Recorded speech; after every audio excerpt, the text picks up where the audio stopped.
Hello guys, welcome to another video of stock market funds LAPL automotive limited. Guys, इस IPO का आज upcoming open होने जा रहा है, यानी complete analysis, business model, financial condition, performance, GMP कितना चल रहा है, लिस्टिंग तुम लोग अप्लाई करें या फिर नहीं, फाइनल डिसीजन क्या लेना, सभी पॉइंट्स को डिस्कस करेंगे। और ये कोई रिकमेंडेशन वीडियो नहीं है, इसलिए जो भी फाइनल डिसीजन होगा अपने रिस्क पर ले जाएगा। चलिए फ्रेंड्स, वीडियो को स्टार्ट करते हैं।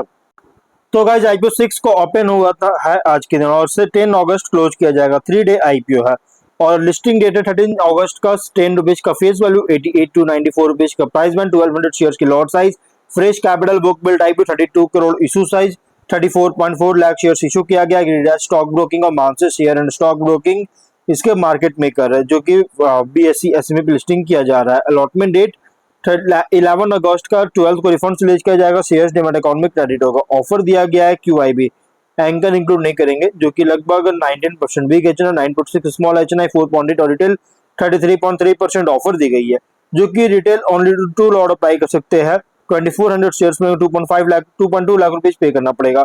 Small HNI minimum 3 lot apply कर सकते हैं, 3.4 लाख पे करना पड़ेगा। मैक्सिमम 8 लॉट अप्लाई कर सकते हैं, 9 लाख रुपीज पे करना पड़ेगा। और गाइस, कंपनी का अगर हम बात करें यहाँ पे एंकर्स, यहाँ पे जो अगर जीएमपी की बात करेंगे, कंपनी का जीएमपी ट्रेड कर रहा है 26 रुपीज का, 27% का स्ट्रॉन्ग लिस्टिंग गेन एक्सपेक्ट कर रहा है, जो कि 120 रुपीज का एस्टिमेटेड लिस्टिंग प्राइस, 31,200 रुपीज का एस्टिमेटेड प्रॉफिट सिंगल लॉट पे मिल सकता है।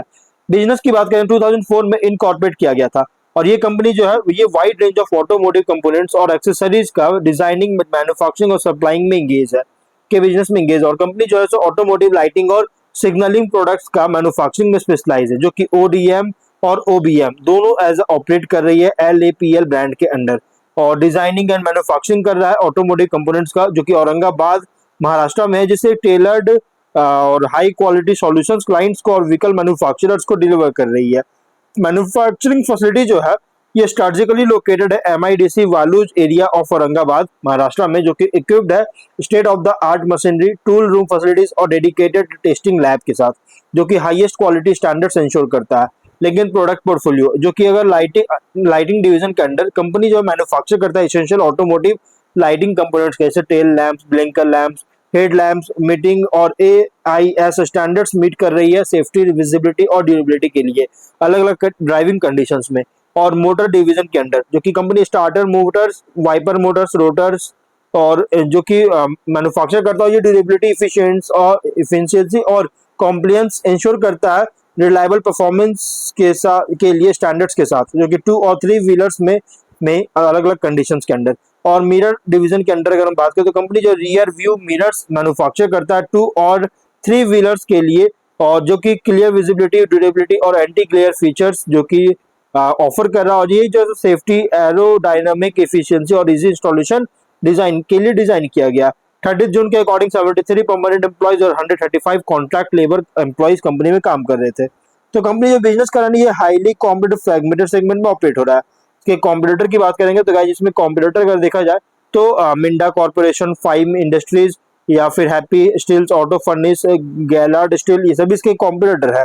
लेकिन रिसेंट फाइनेंशियल डेटा, यहाँ पे अगर हम देखें फाइनेंशियल डेटा, तो एसेट्स है 62.7 करोड़ का, नेटवर्थ 25.2 करोड़ का, रिजर्व 16.4 करोड़ का, डेट है 7.8 करोड़ का। लेकिन रेवेन्यू प्रॉफिट 24 में 61 करोड़ का रेवेन्यू, 2.2 करोड़ का प्रॉफिट 23 में, और 25 में एक्चुअली 66 और 67 करोड़ का रेवेन्यू, 5 करोड़ का प्रॉफिट, 26 में 94.3 करोड़ का रेवेन्यू, 8.6 करोड़ का प्रॉफिट है। फाइनेंशियल अगर देखा जाए तो top and bottom line growth है, बट बॉटम लाइन अगर देखें 25 से क्वांटम जंप देखने को मिल रही है, और ये डाउट क्रिएट करा, प्लस आगे सस्टेन करेगा भी कि नहीं, इसको लेकर भी कंसर्न रेज करेगा, क्योंकि हाईली कॉम्पिटिटिव फ्रैगमेंटेड सेगमेंट में ऑपरेट हो रहा है। ऑब्जेक्टिव कहते हैं कौन, नया एडिशनल मैन्युफैक्चरिंग यूनिट का सेम औरंगाबाद में ही सेटअप करने के लिए कैपेक्स करना चाहती है। आउटस्टैंडिंग बोरोइंग उसका रीपेमेंट करना चाहता है। जनरल कॉर्पोरेट पर्पस के लिए फंडिंग चाहता है। रेशियोज ROE 41.3, ROCE, RONW 34 और PAT मार्जिन 9.2, एबिटा मार्जिन 16.7% का, debt to equity 0.8, PB 3.3, P ratio 9.9 time का। रिसेंट फाइनेंशियल डेटा के अकॉर्डिंग प्राइस बैंड जो रखा गया फुल्ली प्राइस्ड रखी गई। आईपीओ जो प्राइस बैंड है फुल्ली प्राइस्ड आईपीओ है। लेकिन अगर हम इसका स्वॉट एनालिसिस करें तो स्ट्रेंथ अगर देखा जाए तो company automotive components, accessories, manufacturing sector में ऑपरेट करता है और डिजाइन और मैन्युफैक्चर करता है automotive lighting system, signalling products, mirrors और प्रिसिशन प्लास्टिक मोल्डेड कंपोनेंट्स का। और इंटीग्रेटेड बिजनेस मॉडल है जो कि प्रोडक्ट डिजाइन, इंजीनियरिंग, टूलिंग और मैन्युफैक्चरिंग कवर कर रही है। और ओई अलग अलग ओईएम को प्रोडक्ट सप्लाई करता है, जिसमें है passenger vehicles, commercial vehicles, two wheelers और इलेक्ट्रिक व्हीकल्स को। और मॉडर्न मैन्युफैक्चरिंग फैसिलिटीज जो कि स्ट्रॉन्ग क्वालिटी कंट्रोल सिस्टम्स के साथ, एक्सपीरियंस मैनेजमेंट है, लॉन्ग स्टैंडिंग कस्टमर रिलेशनशिप के साथ, फाइनेंशियल परफॉर्मेंस ग्रो हो रहा है जिससे बिजनेस मोमेंटम इंप्रूव करता हुआ इंडिकेट करता है। और यहाँ पे वीकनेस की बात करें तो बिजनेस बहुत ज्यादा सिग्निफिकेंटली डिपेंड करता है ये ऑटोमोटिव इंडस्ट्री से डिमांड पर। और रेवेन्यू कॉन्सेंट्रेटेड है क्योंकि limited number of major OEM customers के कारण, वर्किंग कैपिटल इंटेंसिव है इन्वेंट्री और रिसीवेबल रिक्वायरमेंट्स के कारण, और प्रॉफिटेबिलिटी अफेक्ट कर सकता है रॉ मटेरियल प्राइस में फ्लक्चुएशन के द्वारा। कस्टमर कंटिन्यू लगातार इन्वेस्टमेंट इसमें जरूरत पड़ेगा टूलिंग, टेक्नोलॉजी और मैन्युफैक्चरिंग कैपेसिटी में। और अपॉर्चुनिटीज की बात करें तो डिमांड जो है ग्रो कर रहा है automotive components specially electric vehicle segment से। और new OEM customers export market में एक्सपैंड कर रही है। और ऑटोमोटिव मैन्युफैक्चरिंग का इंडिया में लोकलाइजेशन इंक्रीज हो रहा है जिससे कंपनी को एडवांटेज मिलता है। और एडवांस्ड एलईडी लाइटिंग और स्मार्ट ऑटोमोटिव कंपोनेंट्स का डेवलपमेंट हो रहा है, कैपेसिटी एक्सपेंशन जो कि प्रोडक्शन इफिशियंसी और रेवेन्यू ग्रोथ इंप्रूव कर सकता है। स्ट्रॉन्ग कंपटीशन है डोमेस्टिक और ग्लोबल ऑटो कंपोनेंट मैन्युफैक्चरर से, यहाँ पे थ्रेट है ये। और इकोनॉमिक स्लो डाउन होता है तो ऑटोमोबाइल सेल्स को रिड्यूस कर सकता है। रैपिड टेक्नोलॉजिकल चेंजेस के कारण कंपनी में कंटिन्यूअस प्रोडक्ट इनोवेशन की जरूरत पड़ेगा। सप्लाई चेन अगर डिस्टर्ब होता है तो प्रोडक्शन स्केड्यूल्स को अफेक्ट कर सकता है।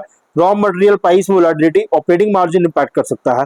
पीयर कॉन्टेक्स्ट के अंदर लार्ज ऑटो कंपोनेंट मैन्युफैक्चरर के कंपैरिजन में ऑपरेट कर रहा है as a specialized manufacturer automotive का लाइटिंग, सिग्नलिंग प्रोडक्ट्स और प्रिसिशन प्लास्टिक कंपोनेंट्स का।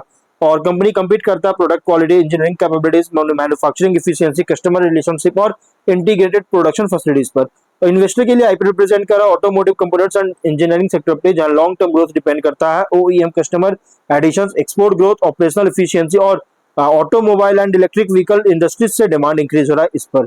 लिस्टिंग स्ट्रेटजी, लिस्टिंग एंगल, अगर सब्सक्रिप्शन डिमांड स्ट्रॉन्ग होता है, एचएनआई, रिटेल, क्यूआई भी हर एक कैटेगरी कंसीडर कर सकते हैं। साथ में जीएमपी सब्सक्रिप्शन ट्रेंड मॉनिटर कीजिए इशू क्लोज से पहले। लॉन्ग टर्म के लिए उन इन्वेस्टर के लिए सुटेबल जिनका लॉन्ग टर्म व्यू है पॉजिटिव, जिनका पॉजिटिव आउटलुक है ऑटोमोटिव कंपोनेंट सेक्टर पर। लेकिन साथ में लिस्टिंग और कुछ पॉइंट्स को रेगुलर ट्रैक करना है, जैसे customer diversification, export growth, capacity utilization, operating margin, profitability आपको रेगुलर ट्रैक करते रहना होगा। स्ट्रेटजी और लिस्टिंग के लिए सब्सक्रिप्शन डिमांड जीएपी सपोर्टिव होता है तो कंसीडर कर सकते हैं लॉन्ग टर्म के लिए उन इन्वेस्टर के लिए सुटेबल जिनका लॉन्ग टर्म व्यू है automotive components and engineering sector पर। तो ओवरऑल अगर देखा जाए तो देखिए आप इसमें जो भी फाइनल डिसीजन लीजिएगा अपने रिस्क पर लीजिएगा, ये कोई रिकमेंडेशन वीडियो नहीं है। तो गाइस वीडियो कहीं पर एंड करते हैं, कोई डाउट है कमेंट बॉक्स में पूछे, मिलते हैं नेक्स्ट वीडियो में, बाय बाय।